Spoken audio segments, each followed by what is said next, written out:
Hey everyone, welcome back. Shoes here, This Irish Life, episode 10, Buried Ireland series, part 9. We are still on the same topic, would you believe? And we're still relating it back to Ireland, would you believe? We're going to take our thread and our needle and we're going to sew in another couple of connections into the story today. And we're still going to be on the mythology. So really, we have kind of moved away from discussing the maps and discussing the geography and the features. I don't think there's any need anymore to look into the maps. I'm not compelled to search for stuff anymore. For whatever I can find, I'm not going to be surprised. At this stage, we've just got to accept that there's large amounts of masonry hidden under sand and dirt and water all over the world. And it is 100% the remains of a higher civilization. There's no doubt about that. And there's a very good chance that that civilization was technologically advanced with like crystal powers, as in Atlantis. So the story of Atlantis is, as we said, the story of a world that was buried by or drowned by water.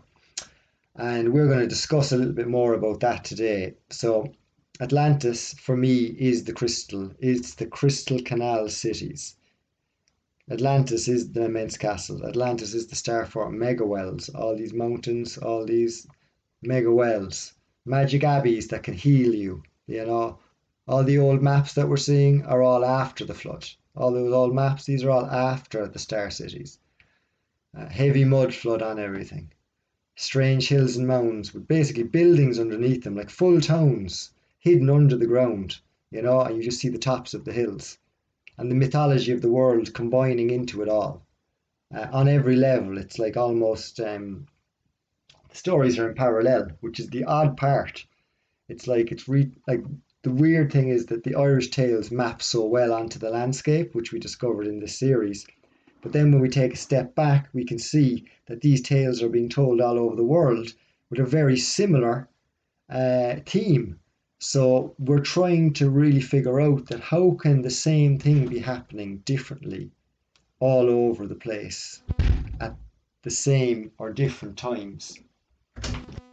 And that's what we're looking at today. And we're going to draw in those conclusions and we're going to see exactly where it takes us in the next couple of minutes. So strap yourselves in and we're going to move along onto some ancient mythology of Atlantis. So where we're going to start today is we're going to start on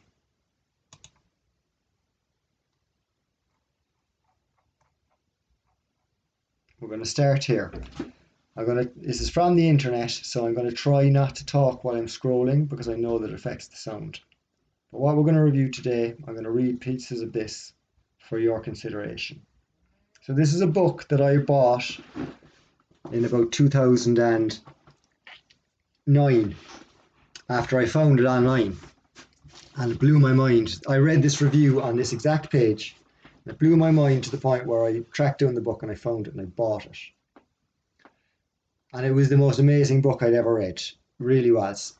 And it was the start of my being able to piece together the comparative elements of mythology and to try and map it back onto physical reality.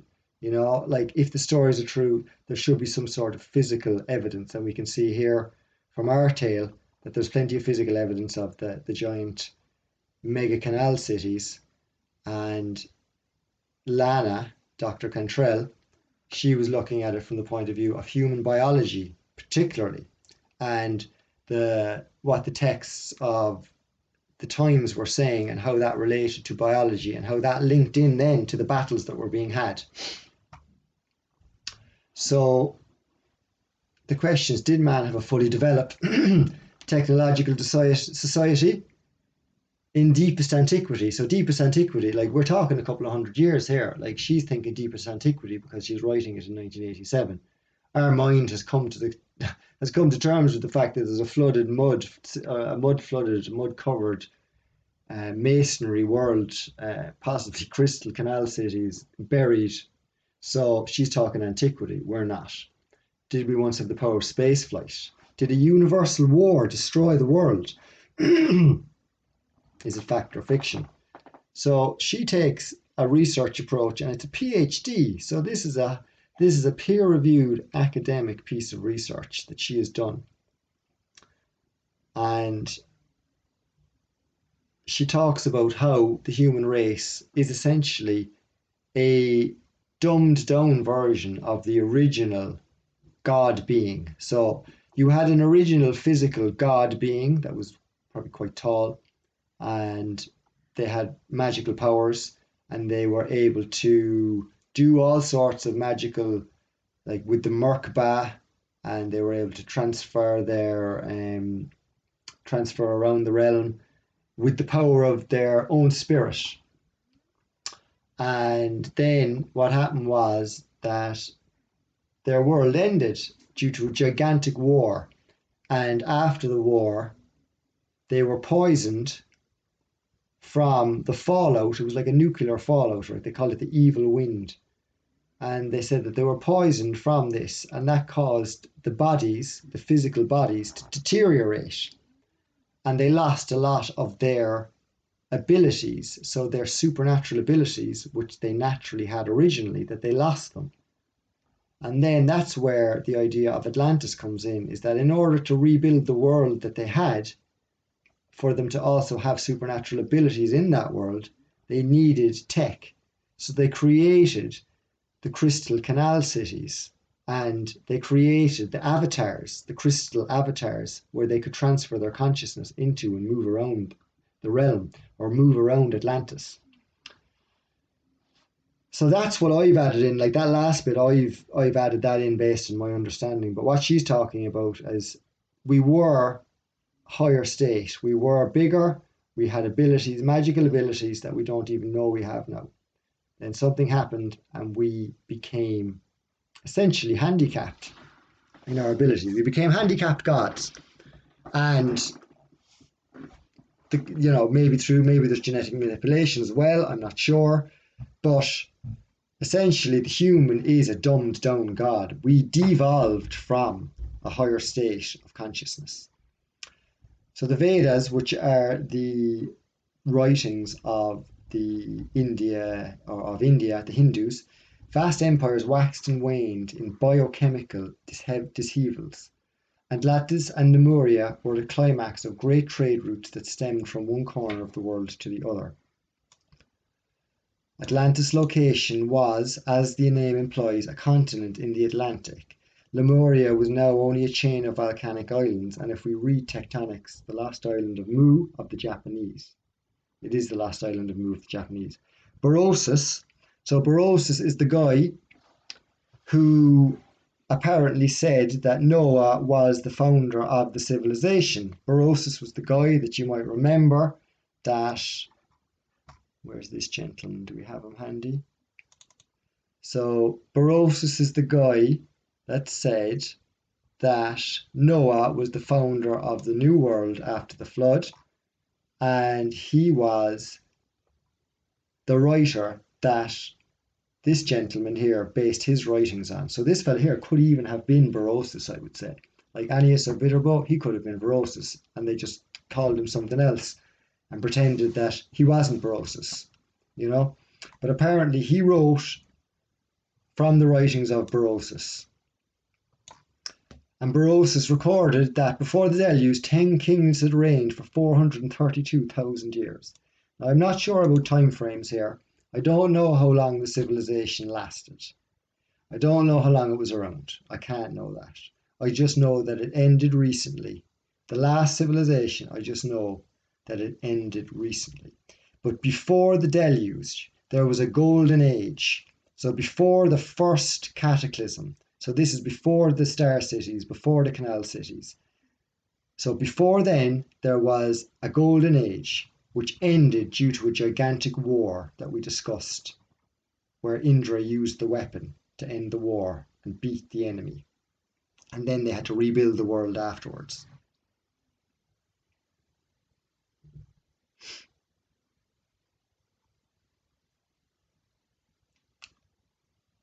They've added a little bit to this as well, which is nice. A prior review of Astounding Work book. Excellent. So this is the front of the book here for Lana. And you can read this away if you want. I'm not going to go into it all. It says here, like weapons of mass destruction in ancient times, like Star Wars.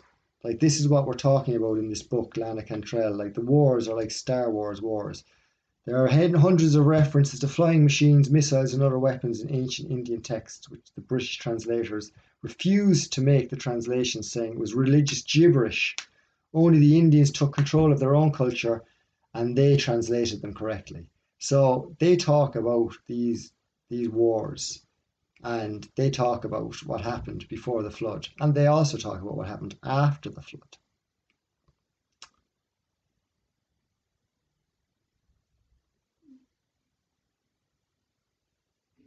So where do we have here that Lana mentions about the devolution? Maybe they don't do it in this review because that's the big reveal essentially, you know. Weapons of destruction. Draupadi, she is the equivalent to Isis. Rama, the brother of Indra.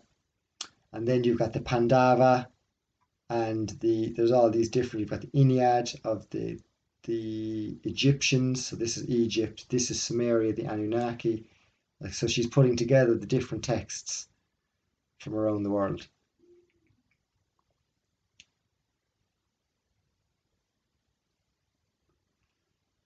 So this is the book that spoke about the fall of Atlantis, and I would highly recommend if you could find some copy of this to get it. And it's a heavy reading. It's like a big thick book. It's like 1,000,000 words. See this here, especially here, is that Cantrell was able to identify that a particular Egyptian hieroglyph is associated with dangerous artifacts of the gods.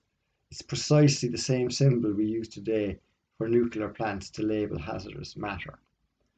So, like, what happened? There was some sort of nuclear. I don't know, was the environment the same now as it was then, or was, you know, the climate and the sun and the moon? But it seems that they had waste. They had a lot of waste. And with that, I'm going to move into, like, you can see the website name. Can you see it here? bibliotecapleiades.net. So in here, there is a treasure trove of different information that you can scan around.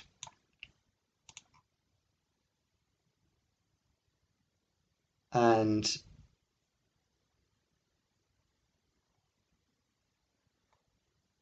you can hop into like atomic warfare, Sumer and the Anunnaki, galactic history, all of these different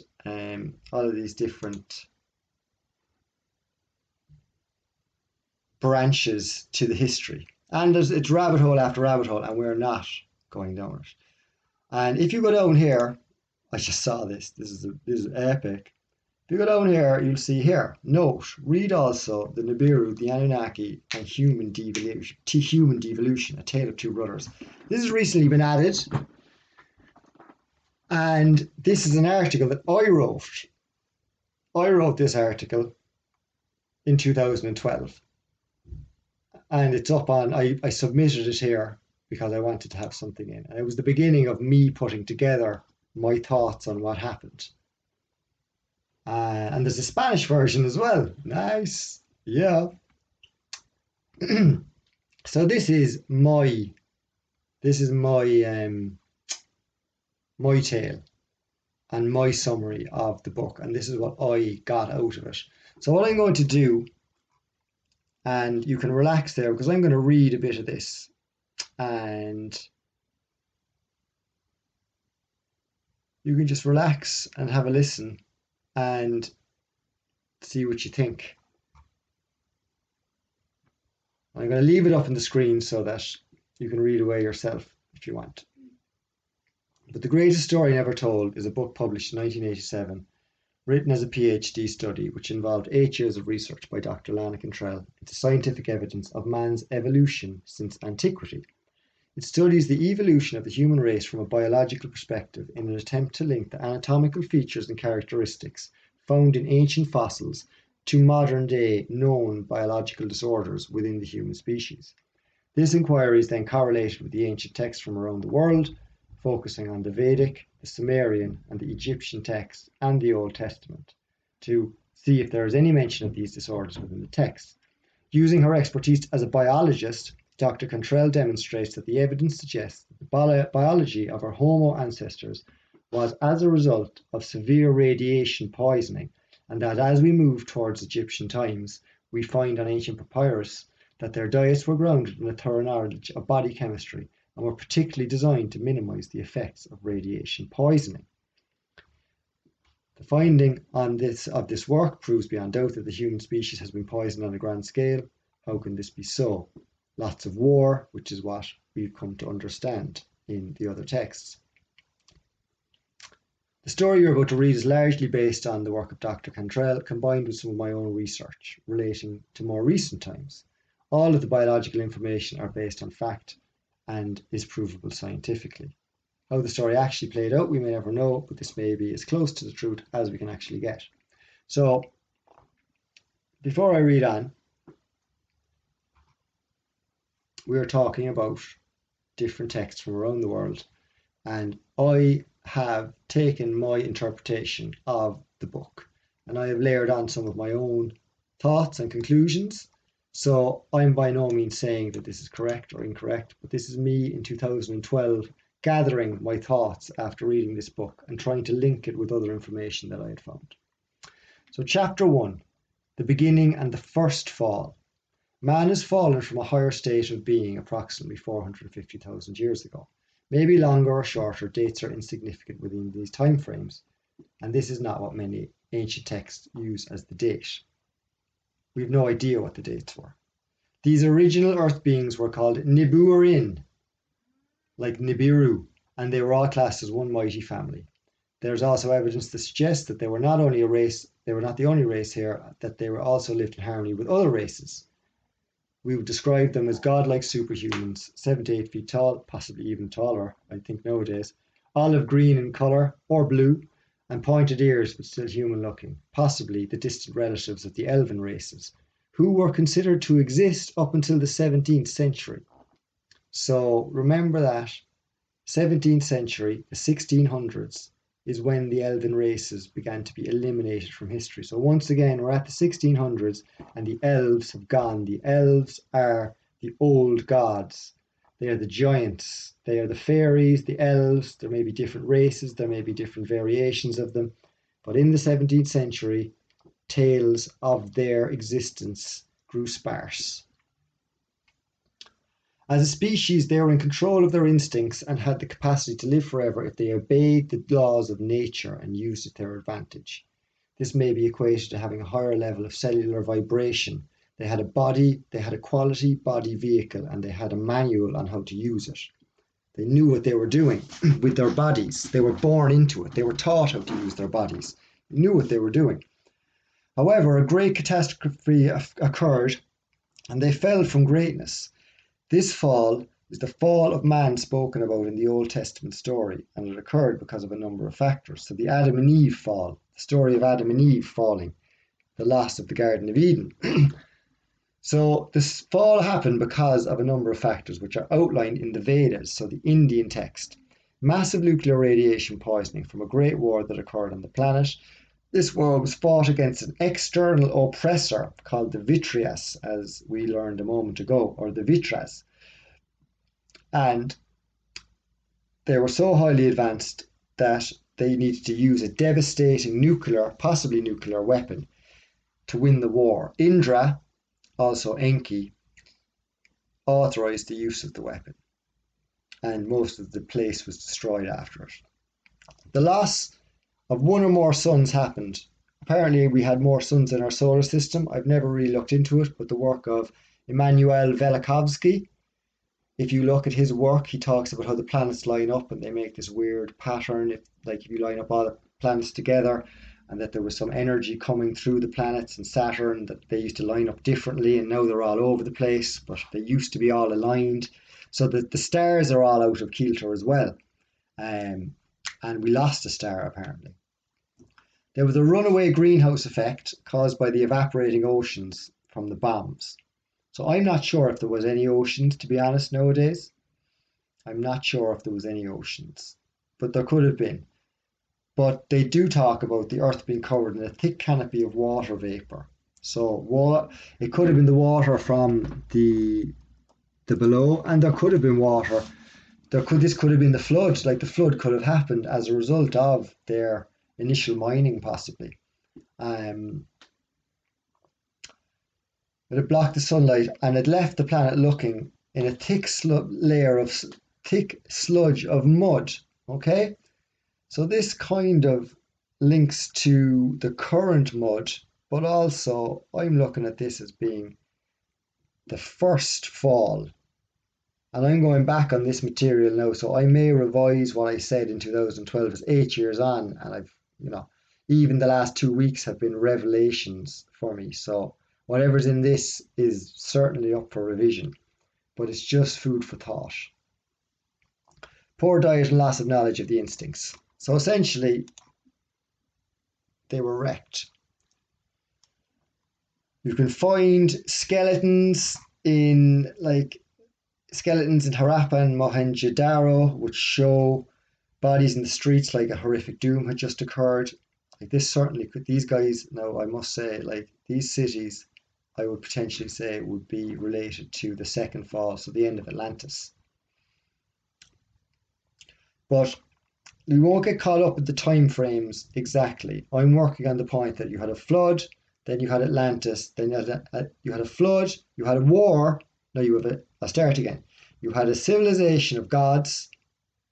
You had a war where somebody came in and there was a great weapon used, which destroyed the world of the gods, and then they fixed it up and they built Atlantis, which was the canal cities, the crystal canal cities, and then Atlantis was destroyed in about the 1500s. So the war was won, but the cleanup operation was instigated by Indra, Lord of Earth, and he was responsible for restoring the planet back to her natural balance, and this was agreed with the other races on the planet. So basically, we're saying, in my mind, that Indra was the Atlantis builder. Indra was the guy who authorized the use of the ultimate weapon that won the war, and that's why he was awarded responsibility for the cleanup. In the meantime, all of the other Nibiru had escaped the blast and were now orbiting in self-contained planetoids called Edins, because the planet was not inhabitable for them. Indra was a member of the Nibiru and had brothers and sisters. He was also referred to in Sumerian texts as Enki. He had a brother called Rama, Anu in Sumerian. He was up to then pretty much the top guy, as in the most learned and respected of the Anunnaki. Indra was on the planet when the weapon was deployed and suffered the radiation poisoning. Rama was not. So what we see in this tale is that Indra, as Enki, was poisoned during the war, and it affected his ability, and it affected his genes, and it affected his judgment. Lana Cantrell would say in her book. So Lana goes on, and it talks about everybody else was orbiting in their planetoids in the Edin, so they were off planet. The Earth was wrecked, and Enki was going around, or Indra was going around, fixing it up, building the Atlantean civilization, building the crystal canals, channeling the water, making it work so that the gods could re-inhabit the world again. So Indra was left to do his job with the family, but all was not well in his mind. He was no longer in control of his senses due to the radiation poisoning. So this is what Lana talks about, and it's that the biology of the body, when it becomes corrupted, once the natural biology, the divine biology is corrupted, it immediately calls to what's called sin. And sin is going against what is good for the body and the mind, essentially, which are all one. And once that sets in, you are technically on the path of duality then, and you will be making more evil decisions. So I think there was an earlier world where it was a Garden of Eden type of scenario, maybe many worlds between the Garden of Eden Atlantis, but Indra was no longer in a good way, regardless. So his mother was also on planet. So here we've got the son and the mother again. So remember the son and the mother. So at the behest of his mother, who was poisoned by radiation, he decided that he should control the earth and the remaining people.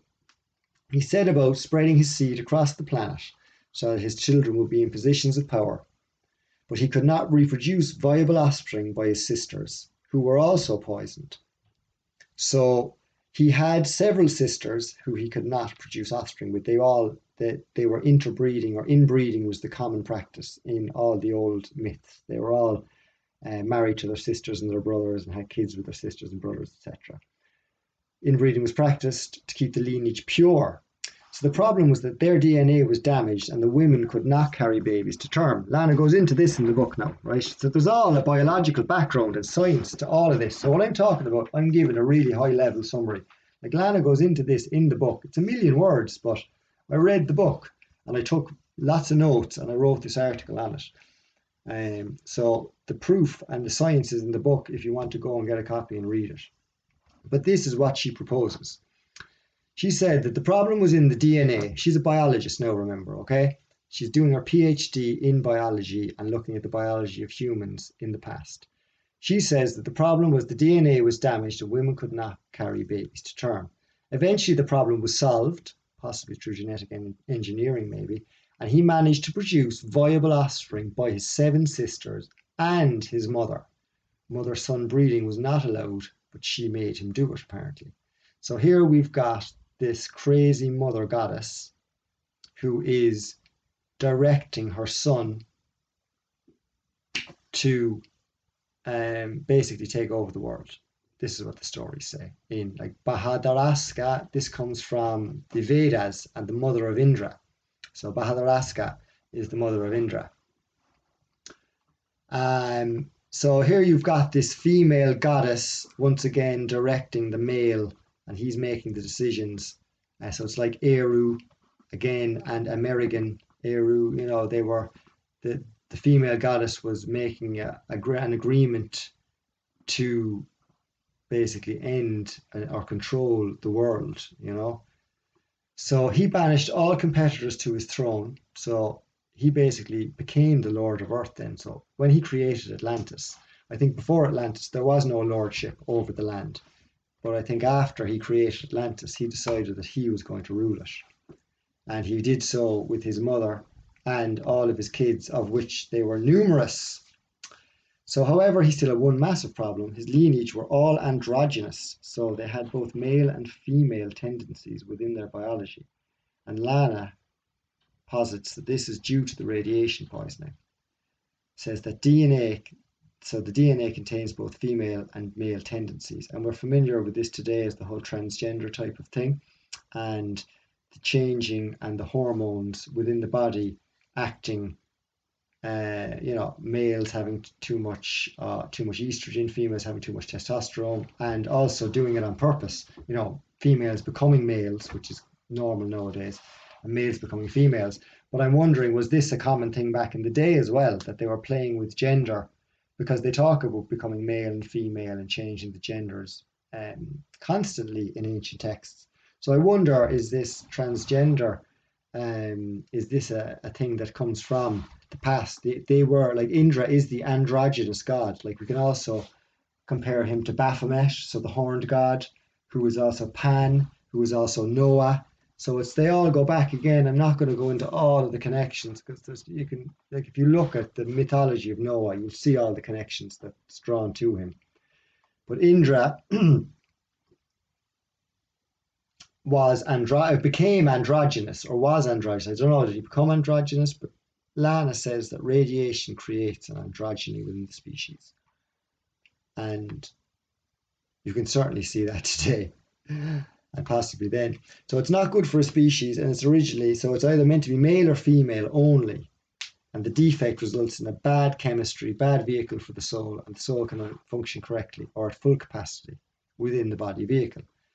Egotistical behavior, women who want to act like men and men who want to act like women is the result. This is out of sync with the natural order and causes bad behaviors. So you could call it what would be sinful. Out of the natural order is what sin is. Sin is just out of sync with natural order. Crystal Canal cities are out of sync with natural order. Trees are not out of sync with natural order, if you get me. Being a normal human out of nature is not out of natural order. Being a hormone adjusted human is out of balance with nature. So every time you become out of balance with the natural state, then there is a rebalance must be initiated to bring it back to balance, I think is the way it works. So meanwhile, the rest of the world, so after the war, the new inhabitants of Atlantis, they were around, they were all radiation poisoned, apparently. And they were all producing androgynous offspring as well, apparently. And Indra's bloodline when the angels mated with the daughters of men. So Indra then mated with the men who he supposedly created. But I'm not sure at the time, like, was Indra like a god of physical? Was he in his physical vehicle? And maybe that's why they created the crystal vehicles. Maybe he created the crystal avatars so that he could have a real body again. And maybe that's what happened. Maybe when he created the canal, the crystal canal Atlantis, and the T1000 type of android, I wonder did he do it for himself so that he could have a body again. He could have a real body again. Because apparently he lost his member as well at some stage because he went around raping someone and he lost his Mickey for it. Poor old Indra. You definitely want to go and make yourself a T1000 android then, if that was the case.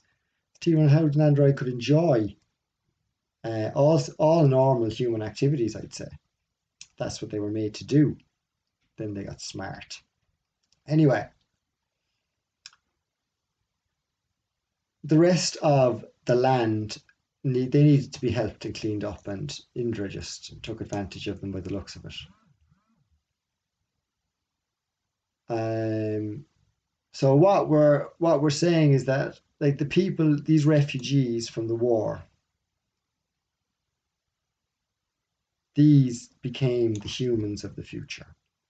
So these refugees are godly beings that had their DNA destroyed. And they fell from a higher state. They devolved. Their DNA was damaged. Indra's DNA was also damaged. But these guys continued to devolve and devolve again and get smaller and smaller as time continued. And was there genetic engineering involved? Did he have to genetic engineer these people after? They were so damaged that he had to fix them. Is that what happened?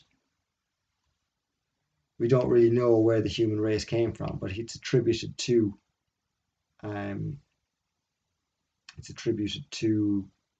this chap here, Indra. So Indra took control and gave his offspring positions of power. So these would be the Atlantean kings.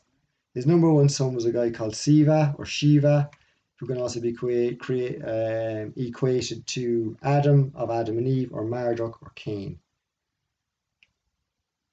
Once again, Marduk, St. Patrick, the same. Like, these are the same characters, the same archetypes coming up over and over again. So Adam had a twin sister called Eve, aka Lilith, Hatshepsut, Hathor, and later the Queen of Sheba. These two and their offspring were a very deranged group of people. They managed to create an empire known as Atlantis, where they ruled over the people in a one-world monarchy, with Indra or Siva potentially at the top, known as Poseidon at the time. Indra didn't clean up very well. He went on a power trip of villainous proportions and created an unnatural civilization based on technology and power where people were not aware of their full capacities, much as we are today, and they were pretty much used to build the civilization as a slave race to the gods.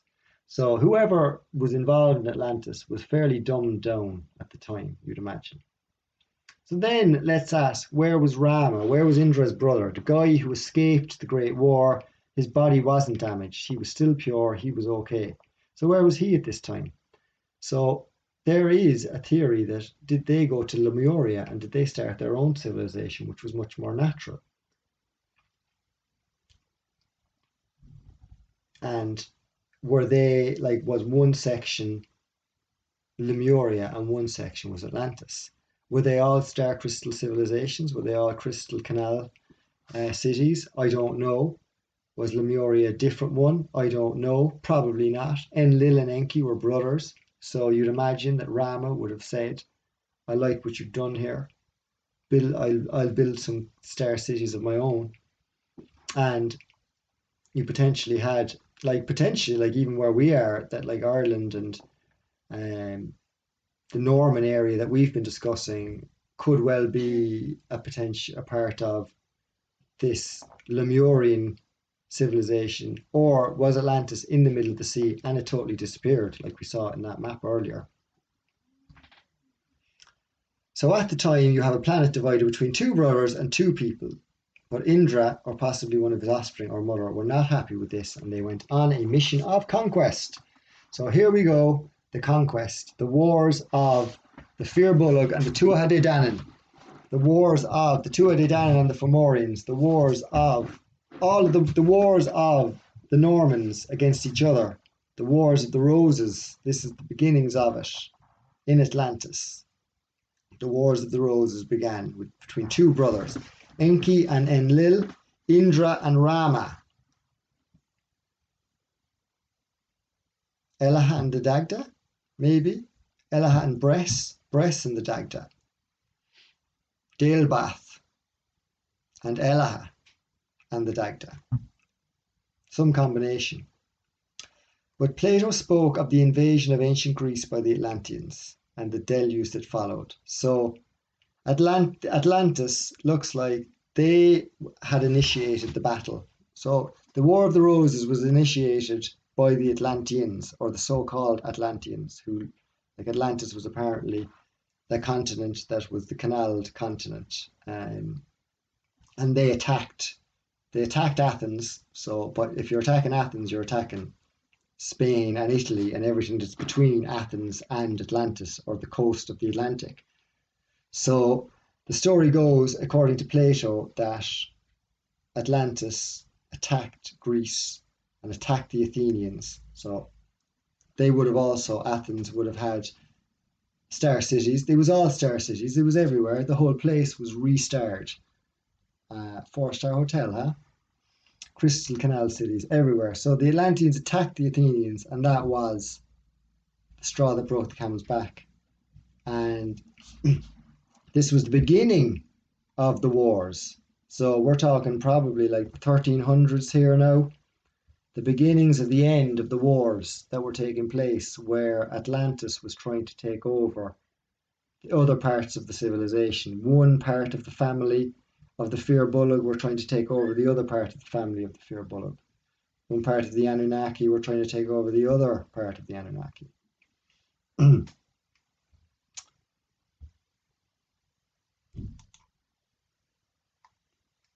And we see that in the Sumerian king lists that there was a sudden change of leadership and Nimrod rises to power, shattering the old Nibiruun dynasties. So there could certainly have been a period where they attacked the star cities and they took the star cities while they were still powered on.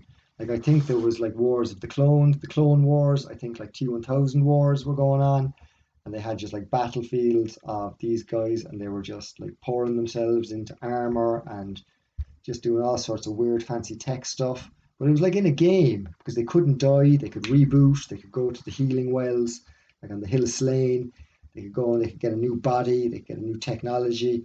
You know, they were sitting in a room at home somewhere potentially, and they were using their avatars to walk around the world, but their flesh and blood body was potentially sitting in a battery somewhere, you know? So is that what was happening? And the clones were doing all the work in the star cities, but their consciousness were in the bodies, if you know what I mean. I think you do know what I mean at this stage. You probably can't not know. If you've gotten this far, you must know, because you've either you've either lost me a long way back, or you're still here and you're getting it, one or the other. So Plato attests that this was 30,000. That in 30,000 years ago there was a great flood. Forget the time again. Forget the time periods. Was this this great flood that wasn't a great flood? So I'm thinking that the great flood was when the first world ended and the water appeared and they had to canal it. And then the second world, they say it was a great flood, but it wasn't really a great flood. It was just all of the mega Starfort wells, or the Starfort mega wells, erupting and splodging out dirt all over them.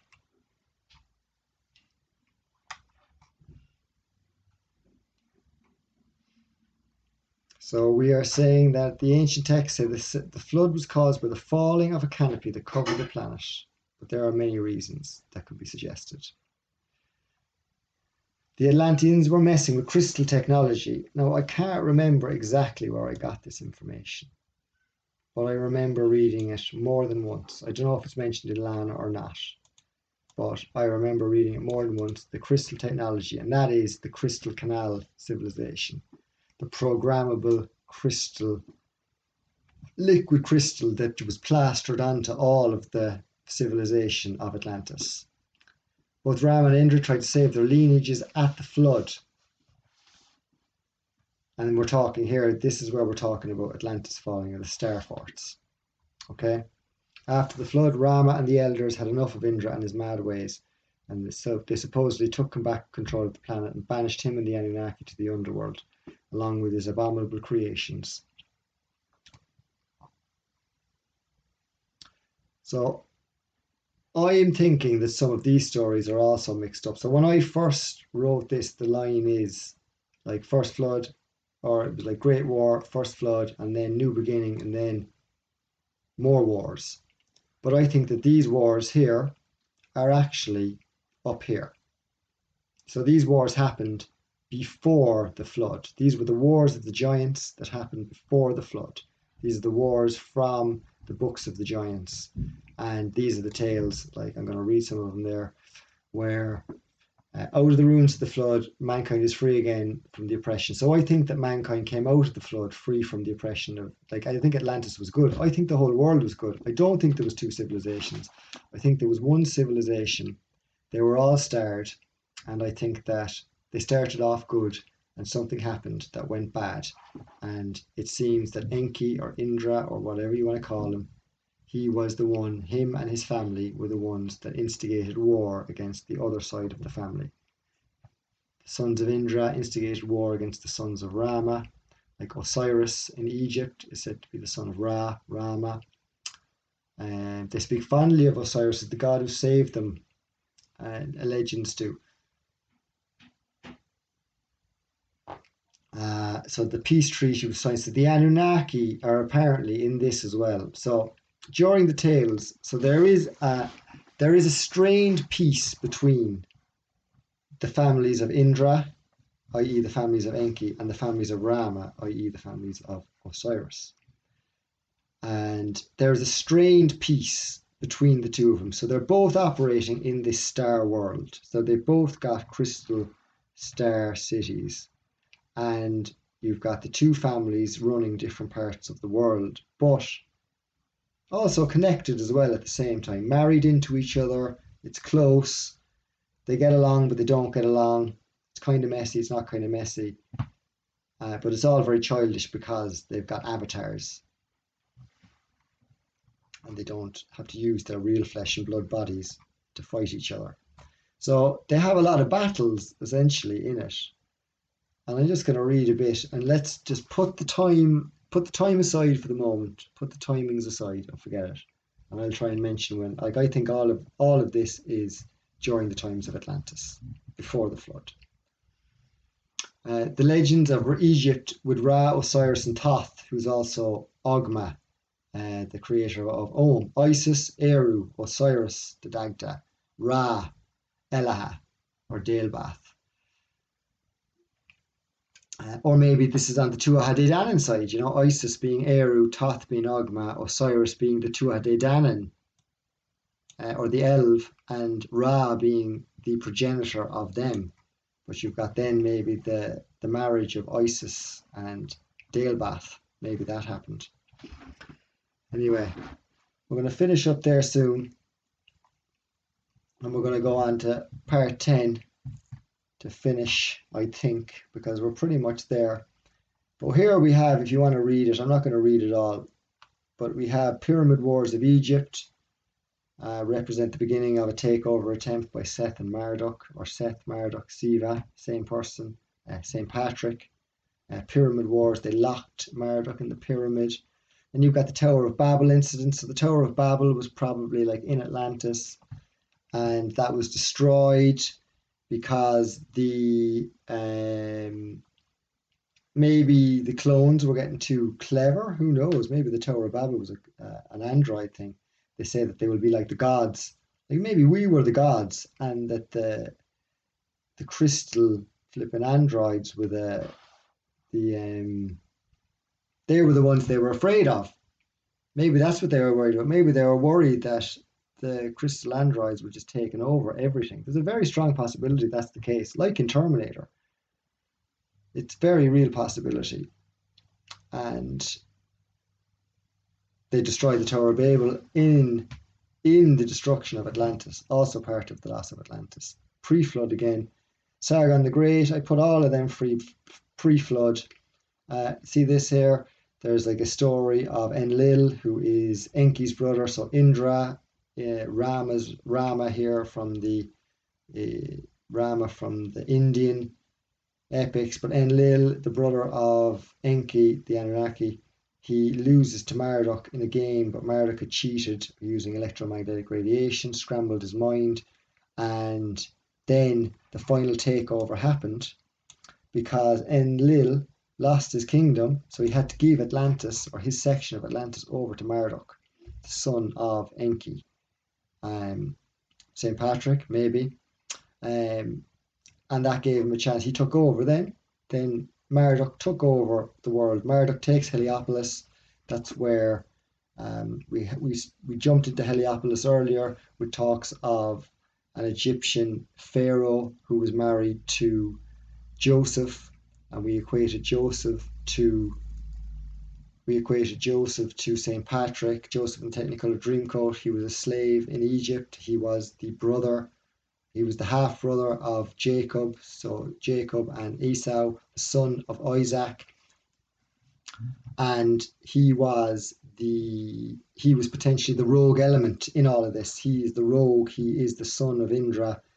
Indra kind of takes a back seat later on, and he becomes a little tired of all of the antics. But Marduk, at the end of, I think, the beginnings of the wars of Atlantis, which would probably be, 1000 to 1100, 1200, 1300 time frame that we're talking about, or I-300, I-200. He imprisons all of the high-ranking Normans, or the Nibiru, the giants, the other Atlantean peoples who are on the good people, essentially. He imprisoned them all, including the sons and the daughters of Osiris and Isis. So this joins up with the story of Mary and William. So if we remember back to William the Conqueror II was married to Mary, the daughter of James, the King of England. And in that marriage, it looks like she was given to William because James was conquered. So if you think of the people of James being the Jacobites, they are the good Firbolg, they are the good people, they are the good Normans. They were conquered by the bad Normans, who are Marduk, St. Patrick, Joseph and the Technicolor Dreamcoat, this gang of people. And what they did was then they kidnapped all of the daughters and the sons, and they then developed the next level of civilization with a legitimacy to power. Because as we'll see here, they use these kids, so Moses, Tutankhamun, Aaron, Smenkhare, Jacob, and Meritaten. They say that these are the sons of the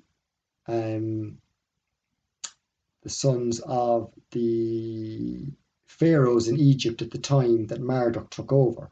So Marduk, the son of Enki, takes over Heliopolis in Egypt and kidnaps Moses, Tutankhamun, Aaron, Smenkhare, all these people. And then he uses them as talking heads under the penalty of death, making it look like they're still in charge, but he's actually the guy who's in charge. Meanwhile, all of the epic heroes have gone off for 12 years in exile. That may mirror the stories of the epic tales of like Odysseus and the battles of Troy and all of that. That may mirror that, may not. Then we have more weapons, more nuclear wars. There's a massive war happens in Jerusalem, and they blow up some bases. I presume there's massive Starfort mega wells in Jerusalem. It's all starred. And same in Heliopolis, it's all just covered in sand now, to be honest. Then the lads come back out of the underworld, the Pandava, the good Normans, the good guys, the children of Enlil, the children of James, children of Jacob, the good guys, the children of the good children of Noah, so the children of Japheth and Shem, take on the children of Ham. So Ham would be, Marduk could even be Ham. He could be the same character as Ham. And they have another great battle. And then we've got Amun Ra. It's another interesting one. He is the hidden god, the hidden one, like hidden behind masks. He's hidden, Amun Ra. He's the same god. Marduk, Joseph, Saint Patrick, possibly the Jesus character as well. And he took over, and that was pretty much the end of the tale. And where we leave the tale, like there's still more stories that are switched in, and it carries on. And I go in and I break down the Hyksos. I talk about the Exodus and what that might have been. But the wars were continuous. So there was wars. So I'm putting these wars around the 1300s, the 1200s, the 1100s. I'm wondering that were they using their T1000 bodies? They were using their avatars. They were using their crystal avatars in order to fight the battles. Were they using humans as well? Maybe, maybe not. I'm not sure. If they were, that's pretty harsh. But essentially, it ends like we go into the wars of the Bible here. And pause this and read it if you want. And then it just goes on. It talks through, like this is what the story goes through, like the different stages of the end of Atlantis is what I'm reading here. And Marduk taking over and becoming the one true God, and that is the religion of the Roman Empire with Christianity, where he's disguised his name. He's Amen Ra. Amen. He's put his name in all the prayers, and his lineage is the royal families of the world. So I would say that his lineage is the lineage of William, so William III, and I would say that he